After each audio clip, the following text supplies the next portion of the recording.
A real story by Daniel. Get lost.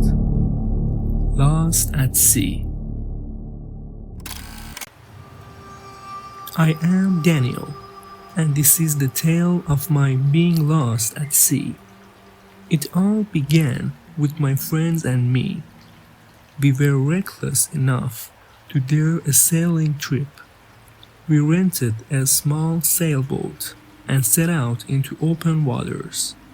The weather was perfect, and we felt invincible as we sailed into the horizon. It went as smooth as it was in the first day. We were laughing, sharing stories, and drinking in the warmth of the sun. But when the evening started to go down, dark clouds started to gather. We did not think much of it, for we thought it could pass the way that other storms had. The weather turned very violent, very quickly, howling. The wind raised the waves up high and threw our boats like a toy. Panic fell over us as we tried to find our way through the storm. Water rushed into the boat and the sails were ripped away by the insistent wind. We lost control and the boat started drifting aimlessly. The storm continued throughout the night, and by the time it had passed, we were completely lost. Our GPS and radio, both of them gone, since being out of action from soaking in that seawater we took abroad. We had no idea where we were. The ocean stretched endlessly in every direction, with no land in sight. We rationed our supplies, hoping for a quick rescue, but days passed with no sign of help. Blisteringly hot by day and freezing cold at night, water supplies were depleting, with constant thirst being agonizingly tormenting. We tried to fish, but it was no use. Desperation grew even more with every pass of a day. One of the nights, I was lying on the deck, and I saw some weird lights under the water. I thought it was phosphorescent plankton at first, but the way the lights moved had almost, pattering shapes that seemed intelligent. I said nothing to the others. They were too tired and downcast to care. The second night, we heard whispers. The first were almost too small to hear, but little by little they got louder, like they were born of the very god of the sea. It felt as if the ocean itself was calling us by name, and we thought our feeling that way, thinking it was just in our minds or something. And then we observed shadows moving below the boat, dark, gruesome figures that seemed to travel with us wherever we sailed. We kept watch by turns, and none of us slept.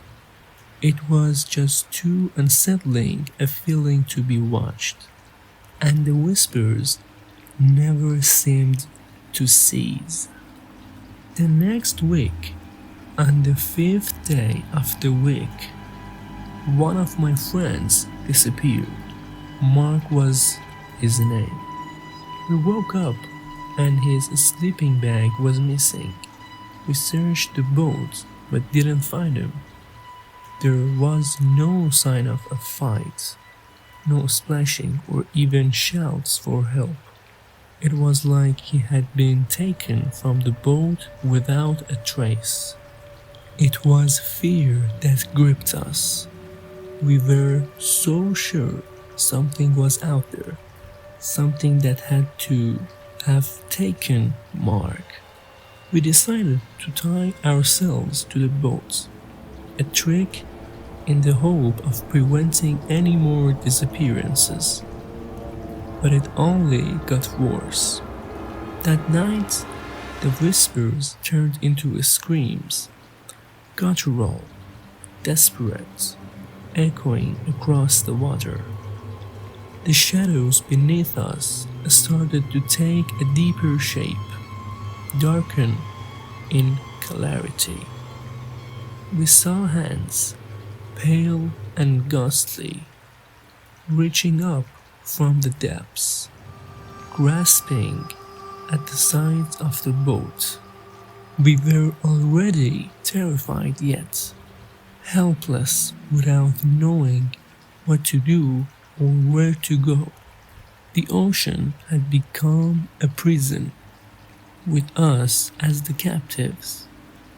We fought back, for what else could we do, even if the moves were bold? The hands grew bolder still, now pulling at those ropes that bound us fast to the boat. We struggled, but it was just like fighting the sea itself. By the ninth day, the boat had started to take on water. It literally seemed to pour in from holes not seen, as if the boat was being consumed by something invisible, and it creaked and groaned in tune with the protesting building. We bailed like mad, but it was hopeless. The whispers and the screams began hitting a fever pitch, enveloping us. As the boat went down, cold hands wrapped around my ankles and dragged me into the dark water. I fought for all I was worth, but the grip was too strong. The last thing I saw before being dragged under was the horrified faces of my remaining friends disappearing beneath the waves. I don't know how on earth I survived, but I found myself lying unconscious on a deserted island. My friends and the boat were nowhere to be seen. I was, of course, rescued a few days later by a passing ship, but the memories have never left me. The ocean is vast and mysterious. Some things are just better off unknown. If you're ever out at sea, remember my story. Certain things are beyond our understanding, and certain places aren't fit for human life.